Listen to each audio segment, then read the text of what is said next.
Hello students, आज की इस क्लास के अंदर हम प्रकाश का अपवर्तन इस चैप्टर का टॉपिक है लेंस के द्वारा प्रतिबिंब का रेखीय निरूपण। ये हम करेंगे इसके अंदर। इससे पहले हम देखते हैं लेंस किसे कहते हैं। तो लेंस किसे कहेंगे? दो पारदर्शी माध्यम के द्वारा घिरा हुआ पृष्ठ, जो कि एक गोलीय पृष्ठ का ही भाग होता है, उसको हम लेंस कहते हैं। ठीक है, तो ऐसा एरिया जो कि पारदर्शी माध्यम के साथ द्वारा घिरा हुआ है और वो गोलीय पृष्ठ का भाग होता है, उसको हम लेंस कहते हैं। इसमें एक या दो पृष्ठ, एक ही पृष्ठ हो सकता है और दो भी पृष्ठ हो सकते हैं। मतलब एक तो कंपल्सरी है, दूसरा पृष्ठ उससे क्या समतल भी हो सकता है, इसको भी हम क्या बोलेंगे? लेंस बोलेंगे। ठीक है, तो लेंस क्या होता है? कोई भी पारदर्शी माध्यम है उसका घिरा हुआ पृष्ठ होता है, एक पृष्ठ या दोनों पृष्ठ उसके गोलीय पृष्ठ का ही भाग होते हैं। ठीक है, इसमें लेंस दो प्रकार के होते हैं। एक तो होता है ये उत्तल लेंस और दूसरा लेंस होता है अवतल लेंस। जो उत्तल लेंस होता है ये किनारों से पतला होता है, बीच में से कैसा होता है? मोटा होता है। जबकि अवतल लेंस होता है किनारों पे से मोटा होता है, बीच से कैसा होता है? पतला होता है। ठीक है, अब हम देखते हैं जो ये लेंस होते हैं इसकी परावर्तक पृष्ठ अगर ये वाली है, अगर ये वाली है तो इसका जो इस गोले का ये पार्ट है वो गोले का पार्ट इस प्रकार से बनेगा। तो इसका गोले का जो केंद्र होता है उसको बोलते हैं वक्रता केंद्र। क्या बोलते हैं उसको? वक्रता केंद्र। तो उसको डिनोट करते हैं हम सी से। इस प्रकार से ये बनेगा। ठीक है, तो ये सी क्या होगा? इसका वक्रता केंद्र। और जो इसकी डिस्टेंस जो यहाँ पे इस दर्पण लेंस का जो ये बीच का केंद्र है इसको बोलते हैं प्रकाशिक केंद्र। प्रकाशिक केंद्र, इसको हम ओ से डिनोट करते हैं, इसे ओ से प्रदर्शित करते हैं। और इसी प्रकार से इसका जो वक्रता केंद्र है उसको C1 से और इसको C2 से डिनोट करते हैं। C1 और C2 को मिलाने वाली जो रेखा है उसको बोलते हैं मुख्य अक्ष। क्या बोलेंगे हम? मुख्य अक्ष। C1 और C2 को मिलाने वाली जो रेखा है उसको बोलेंगे मुख्य अक्ष। C1 कैसे?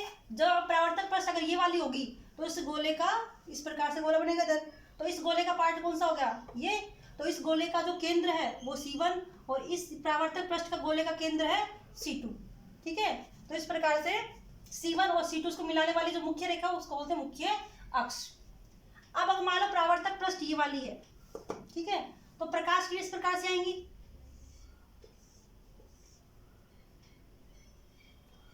और प्रकाश वायु के द्वारा किसमें जा रहा है? कांच में जा रहा है।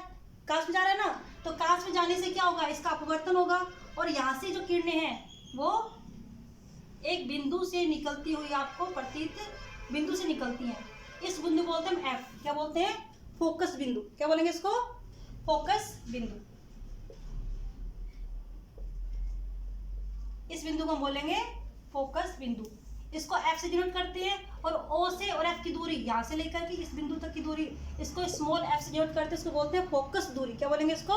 फोकस दूरी। जबकि यहाँ वाली जो दूरी होती है उसको बोलते हैं वक्रता त्रिज्या, इसको आर से डिनोट करते हैं। ठीक है, अब हम देखते हैं इसके अंदर अगर परावर्तक पृष्ठ इसका अपवर्तन सतह अगर ये वाली सतह काम में ले रहे हैं तो इसकी फोकस दूरी आगे की तरफ होगी, अगर ये वाली सतह काम में ले रहे हैं तो इसकी फोकस दूरी इस तरफ दिखाई देगी। इसको बोले हम F1। C1 को हम 2F1 भी कह सकते हैं। इसी प्रकार से F2 और C2 को 2F2 इस प्रकार से हम डिनोट करेंगे। इसी प्रकार से हम लेते हैं उत्तल लेंस को। यहाँ पे एक बात और देखो कि जो उत्तल लेंस है इसके अंदर जो प्रकाश किरणों का जो समूह आ रहा है वो पीछे से कैसा फैलता हुआ आ रहा है और आगे जाके जब लेंस से गुजरता है तो एक बिंदु पर केंद्रित हो गया। एक बिंदु पर केंद्रित हो गया मतलब प्रकाश किरणों को इसने क्या कर दिया? अभिसरित कर दिया, एक बिंदु पर केंद्रित कर दिया। इसलिए उत्तल लेंस को अभिसरित लेंस भी कहते हैं। ठीक है, इसी प्रकार से नेक्स्ट हमारा अवतल लेंस। अब अवतल लेंस में क्या होता है? इसमें भी दो गोलों का पार्ट होता है। तो इसका फोकस इस तरफ और ये इसका C2, मतलब ये गोले का एक पार्ट बनेगा इस प्रकार से और ये भी एक दूसरे गोले का पार्ट बनेगा। तो इसका C1 इस तरफ और इसका F1 2F1 F2 2F। ठीक है। अब मान लो प्रकाश किरण इस प्रकार से, इसका बीच का बिंदु है, प्रकाशीय केंद्र O है। अब मुख्य अक्ष से समानांतर प्रकाश किरण आती है इस प्रकार से। ठीक है। तो ये अपवर्तन के पश्चात इस प्रकार से आपको फोकस से निकलती हुई प्रतीत होंगी।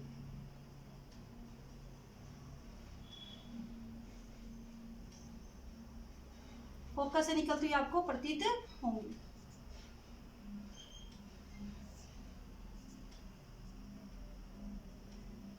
मतलब इसने क्या किया, इस लेंस ने प्रकाश किरणों के जो कि संकुचित अवस्था में आ रही थी उसको फैलाने का कार्य किया।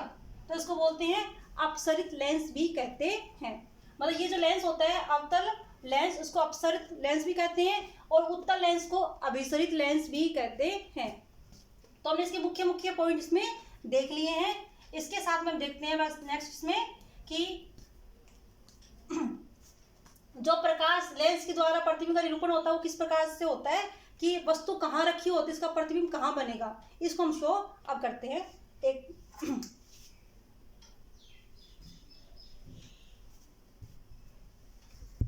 सबसे पहले हम लेते हैं उत्तल लेंस। उत्तल लेंस के द्वारा वस्तु कहाँ रखी होती है उसका प्रतिबिंब किस प्रकार से बनेगा वो हम देखते हैं। इसकी फर्स्ट पोजीशन है, अगर वस्तु अनंत पे रखी हो तो उत्तल लेंस के द्वारा प्रतिबिंब किस प्रकार से बनेगा। एक बात और बेटा, यहाँ पर जो हम जिस लेंस के द्वारा वस्तु का प्रतिबिंब बनता है उसका अध्ययन कर रहे हैं, उसमें जो द्वारक होता है ये इसकी वक्रता त्रिज्या से बहुत छोटा होगा, मतलब पतले लेंस का अध्ययन कर रहे हैं। ठीक है। तो अब देखते हैं यहाँ पे इसका O प्रकाशीय केंद्र है, यहाँ पर इसका F2 है और यहाँ पर 2F2। थोड़ा सा डिस्टेंस ले लेंगे तो थोड़ा अच्छे से हो जाएगा आपका F2 और ये 2F2। यहाँ पर F1 और यहाँ पर 2F1। आप ये स्केल की सहायता से मीजर करके माप के ले सकते हो। जो ये दूरी होती है उसकी हाफ आपको F2 लेनी है। ठीक है। इसी प्रकार से 2F1 की जो दूरी है उसके हाफ F1 की दूरी लेनी है। इसको हम बोलेंगे C1, इसको हम बोलेंगे C2। अब मान लो वस्तु कहाँ रखी है, अनंत पर रखी है। कहाँ पर रखी है, अनंत पर। तो वस्तु का जो प्रतिबिंब होगा वो किस प्रकार से बनेगा।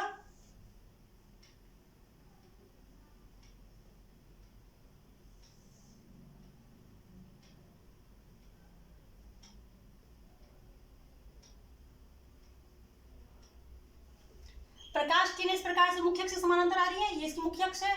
और जब प्रकाश किरणें इस लेंस से अपवर्तित होंगी तो एक बिंदु ये फोकस से गुजरेंगी। ठीक है।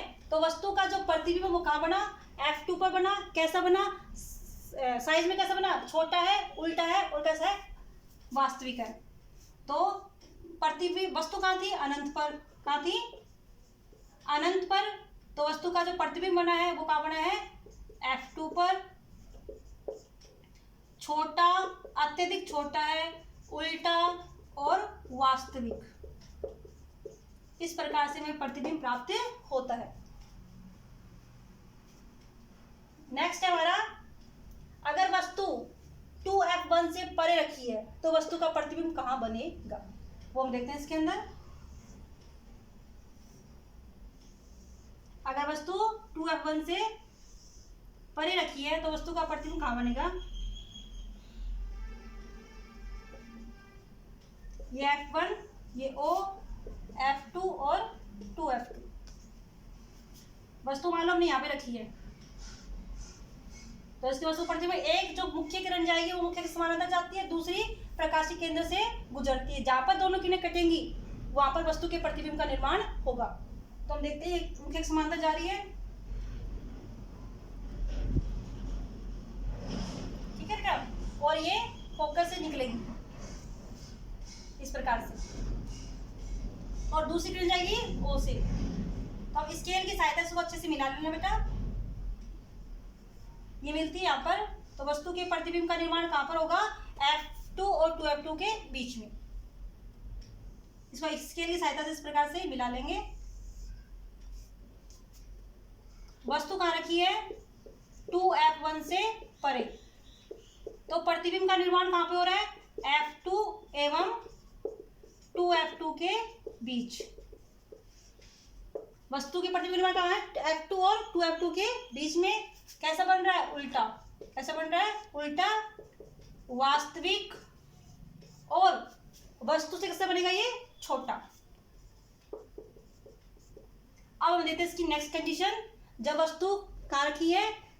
बिंब के ऊपर। थर्ड कंडीशन है हमारी कि वस्तु कहाँ रखी है? 2F1 पर रखी है। ये O है, ये F2 और ये 2F2, C2, ये C1। अब वस्तु C1 पर रखी तो इसका प्रतिबिंब कहाँ पर बनेगा ये हमें देखना है।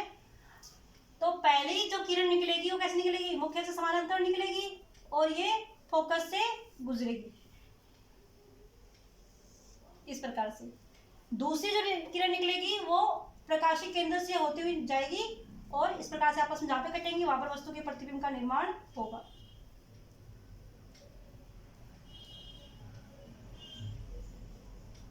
तो वस्तु के प्रतिबिंब का निर्माण कहाँ पे हो रहा है? F पर हो रहा है, 2F2 पर। कहाँ पे होगा?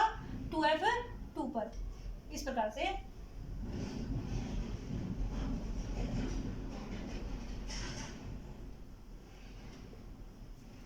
अगर वस्तु 2F1 पे रखी है तो इसकी वस्तु का जो प्रतिबिंब बनेगा वो 2F2 पे बनेगा और जो वस्तु का साइज है प्रतिबिंब का साइज के समान ही बनेगा। अगर आप स्केल से बनाओगे, मीजर सही नापोगे तो आपका प्रतिबिंब बिल्कुल समान साइज का बनेगा और 2F2 पे ही बनेगा।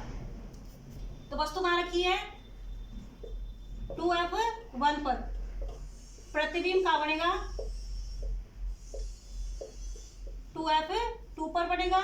समान साइज का बनेगा, उल्टा होगा और वास्तविक होगा। जो उत्तल दर्पण, उत्तल लेंस है, इसमें जो प्रतिबिंब बनेंगे वो सारे उल्टे और वास्तविक बनेंगे अगर वस्तु F1 तक रखी जाती है, यहाँ तक। अब वस्तु कहाँ रखी हमने? 2F1 और F1 के बीच में।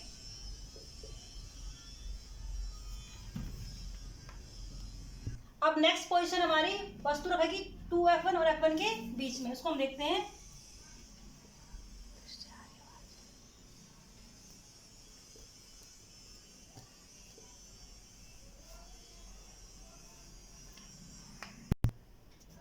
इस बार हमारे ऑब्जेक्ट का रखा है, वस्तु रखी है 2F1 और F1 के बीच में। तो हमारा प्रतिबिंब बनेगा 2F2 से परे। कैसे बनता है वो देखते हैं हम।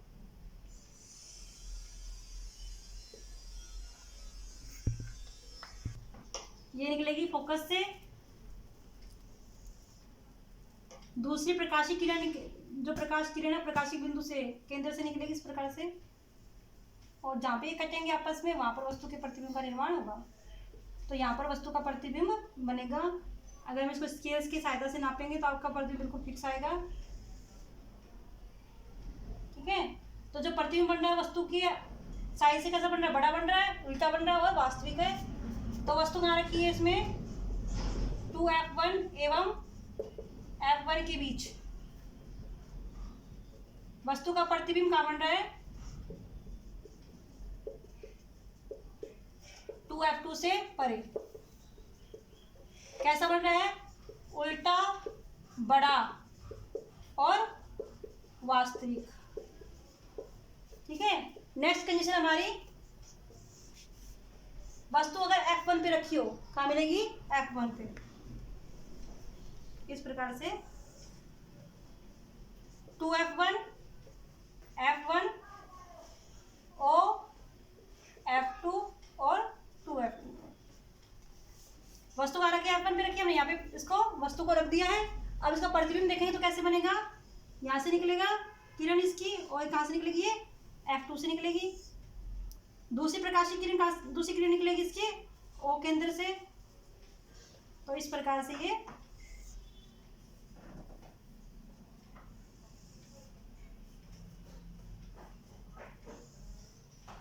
तो जो वस्तु का प्रतिबिंब बनेगा वो कहाँ बनेगा? अनंत पर बनेगा। कैसा बनेगा? अनंत पर।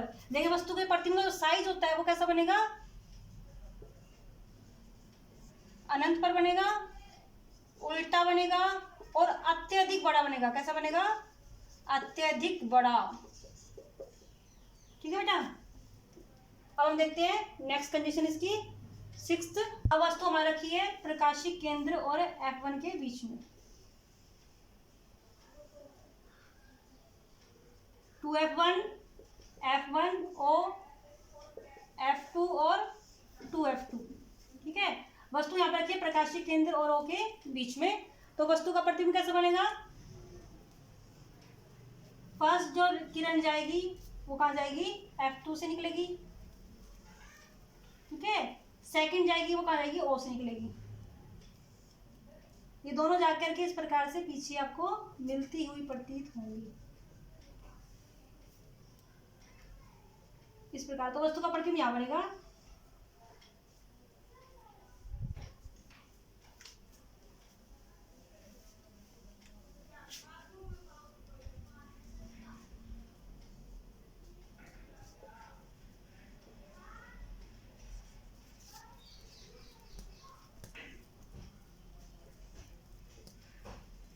वस्तु का प्रतिबिंब क्या बनेगा? वस्तु के प्रतिबिंब वस्तु की तरफ ही बनेगा।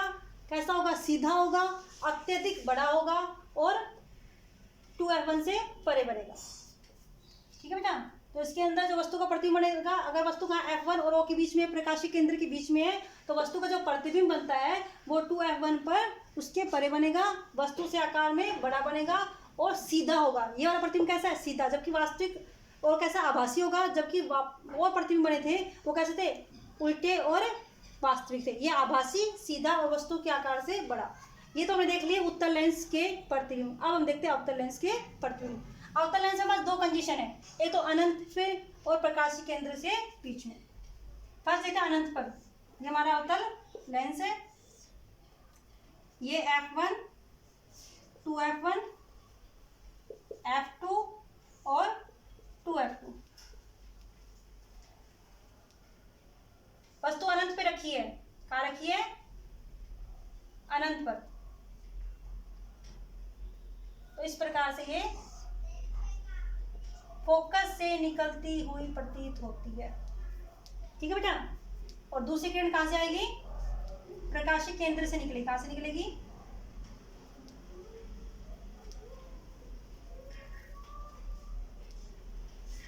प्रकाशीय केंद्र से निकलती है। अगर वस्तु यहाँ पर 2f1 प्रकाशीय केंद्र इधर रखी है तो हम कहाँ से निकालेंगे? प्रकाशीय केंद्र से निकालेंगे। लेकिन वस्तु अभी कहाँ रखी है? अनंत पर रखी है ना, तो कहाँ से निकलेगी? अनंत से प्रकाश किरण इस प्रकार से आ रही है और वो इस प्रकार से फैल जाएंगी और जो कि फोकस में निकलती प्रतीत होंगी। तो जो प्रतिबिंब बनेगा कहाँ बनेगा? फोकस पर बनेगा। कहाँ बनेगा? फोकस में। अवतल लेंस के अंदर अगर वस्तु अनंत पे रखी है तो उसका प्रतिबिंब कहाँ बनेगा? फोकस से बनेगा। फोकस से लेंस के उसी तरह बन रहा है, लेंस के उसी तरह बन रहा है, तो वस्तु कैसा, प्रतिबिंब कैसा होगा? सीधा और कैसा होगा? आभासी। और अभी कैसा है? छोटा। कैसा है? छोटा। इसकी नेक्स्ट कंडीशन है वस्तु अनंत से और प्रकाशीय केंद्र के बीच में कहीं भी रखा हो तब उसका प्रतिबिंब कहाँ बनेगा?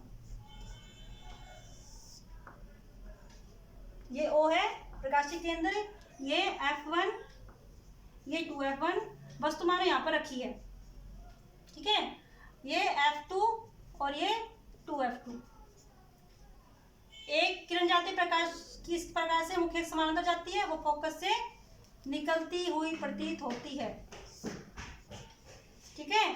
दूसरी प्रकाशीय किरण O से गुजरेगी जो कि बिना विचलन के वापस निकल जाती है। जहां पर ये आपस में कटेंगी वहीं पर वस्तु का प्रतिबिंब का निर्माण होता है। वस्तु का प्रतिबिंब कैसा बना? छोटा और सीधा, वास्तविक, सॉरी आभासी। इधर कैसा होता है? आभासी, सीधा, छोटा और आभासी। ये प्रतिबिंब छोटा है लेकिन बिंदु साइज का है और ये प्रतिबिंब से छोटा बन रहा है। अब हम देखते हैं इसका लेंस। अब हम नेक्स्ट करते हैं लेंस सूत्र एवं आवर्धन। नेक्स्ट टॉपिक है लेंस सूत्र एवं आवर्धन कि लेंस सूत्र किस प्रकार से कार्य करता है। तो देखो लेंस सूत्र होता है 1/v - 1/u = 1/f। यहाँ पर v है प्रतिबिंब की दूरी, u है वस्तु की दूरी और f है फोकस से दूरी, ठीक है। लेकिन हमें यहाँ पर एक बात ध्यान रखनी है कि यहाँ पर v का जो साइन है वो माइनस में लेना है या प्लस में लेना है, u का साइन माइनस में लेना है या प्लस में लेना है, f का साइन माइनस में लेना है या प्लस में लेना है। इसको निर्धारित हम कैसे करेंगे? हमें देखना होगा अगर वस्तु इस प्रकार से हम ग्राफ में काम लेते हैं, उस ग्राफ में हम देखते हैं यहाँ पर सेंटर पॉइंट होता है, ये हमारे प्रकाशिक जो केंद्र है वो मान सकते हैं इसको। इसके लेफ्ट हैंड साइड जो वैल्यू आएगी वो माइनस में आएगी, राइट हैंड साइड प्लस में आएगी।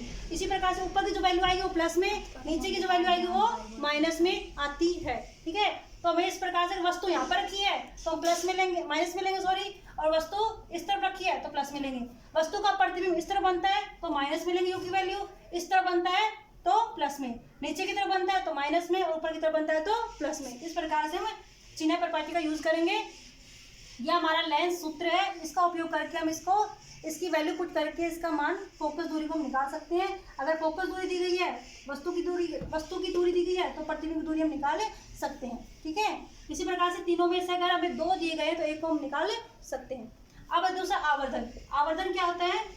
m, इसको m से नोट करते हैं। इसका फार्मूला होता है h गैस अपॉन h। h क्या होता है? प्रतिबिंब की ऊंचाई, प्रतिबिंब की ऊंचाई, और h क्या होता है? बिंब की ऊंचाई, वस्तु की ऊंचाई, बिंब की ऊंचाई। मतलब इसका अनुपात रख करके हम आवर्धन निकाल सकते हैं। इसका सेकंड फार्मूला होता है m is equal to v upon u। वस्तु की दूरी, सॉरी प्रतिबिंब की दूरी अपॉन वस्तु की दूरी, इसका अनुपात रखकर भी हम इस आवर्धन को निकाल सकते हैं। अगर हम दोनों की वैल्यू, अगर हमें से इनमें से 2 वैल्यू दे रखी है तो हमें वस्तु की दूरी या फिर प्रतिबिंब की दूरी भी निकाल सकते हैं। कैसे? h गैस upon h is equal to v upon u। इस फार्मूले को यूज करके ये हमारा मेजर फार्मूला बन जाता है। इसको यूज करके हम इन चारों में से कोई भी वैल्यू निकाल सकते हैं। ठीक है बेटा, अब हमारा नेक्स्ट है लेंस। नेक्स्ट टॉपिक है लेंस की क्षमता। लेंस की क्षमता मतलब किसी लेंस की क्षमता को हम कैसे मापते हैं, क्या होती है? तो लेंस की क्षमता किसी भी प्रकाश किरणों को अभिसरित या अपसरित करने की जो क्षमता होती है उसको हम लेंस की क्षमता कहते हैं। मतलब प्रकाश किरणों को जो लेंस है वो क्या केंद्रित करेगा या उसको फैलाएगा। अभिसरित मतलब केंद्रित करना और अपसरित मतलब फैलाना। या तो लेंस प्रकाश किरणों को केंद्रित करेगा एक बिंदु पर या उसको फैलाने का कार्य करेगा, तो ये उस लेंस की क्षमता कहलाती है। फिर है लेंस की क्षमता को नापते हैं हम डायोप्टर में। इसका ऐसा ही मात्रक होता है, उसको हम बोलते हैं डायोप्टर। इसको डी से डिनोट करते हैं। जो लेंस की क्षमता है इसको पी से डिनोट करेंगे। इसका मात्रक होता है डायोप्टर, इसको डी से डिनोट करेंगे।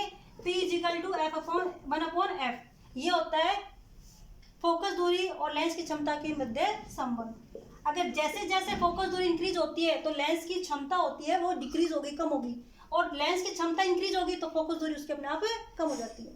ठीक है, अगर किसी भी लेंस के अंदर इसकी फोकस दूरी 1 मीटर है तो उस लेंस की जो क्षमता होती है वो 1 डायोप्टर होगी।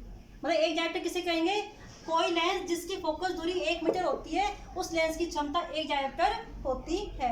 अगर कोई लेंस है जिसकी फोकस दूरी धनावेशित है तो वो लेंस कैसा होगा? उत्तल लेंस। कैसा होगा? उत्तल लेंस। अगर सॉरी किसी लेंस की क्षमता है अगर वो पॉजिटिव वैल्यू में आ रही है, लेंस की जो पावर है वो पॉजिटिव वैल्यू में आ रही है तो वो लेंस कैसा होगा? उत्तल लेंस होगा। अगर माइनस वैल्यू में आ रही है तो वो लेंस होगा अवतल लेंस। तो बेटा हमारा आज के जो टॉपिक था चैप्टर का वो सारे कंप्लीट हो चुके हैं। नेक्स्ट क्लास के अंदर से एक्सरसाइज के क्वेश्चन आंसर हम सोल्व करेंगे। ओके बेटा, कोई प्रॉब्लम हो तो आप उसको कमेंट्स में पूछ सकते हैं।